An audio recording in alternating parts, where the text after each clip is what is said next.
2018 পরে এই 2025-এ আবার স্কুটি চালালাম। আসো পাতলা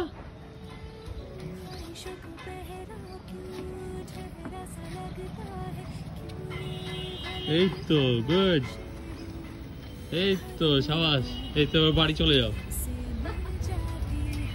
কয়েক বছর আগে আমি স্কুটি চালিয়ে আমাদের থিয়েটারের রিহার্সালে যেতাম কল্যাণীতে। আর অনেকগুলো বছর পর আবার যখন স্কুটিটা চালাচ্ছি, মনে তো হচ্ছিলো যে ভুলেই গেছি স্কুটি চালাতে। তারপর আস্তে আস্তে একটু ভয়টা কাটিয়ে বাচ্চাদের মতন করেই চালাচ্ছিলাম। ফাঁকা রাস্তা ছিল বলেই রক্ষে, গাড়ি থাকলে এতক্ষণে নিশ্চয়ই ঠুকে দিতাম। অনেক প্র্যাকটিস করতে হবে। আর যাই হোক, নতুন স্কুটি পেয়ে কার না ইচ্ছে করে বলো তো একবার করে চালিয়ে আসতে। আর তোমাদেরকেও অনেক ধন্যবাদ, বাবার কিনে দেওয়া এই স্কুটিটা তোমাদের সবার এত পছন্দ হয়েছে।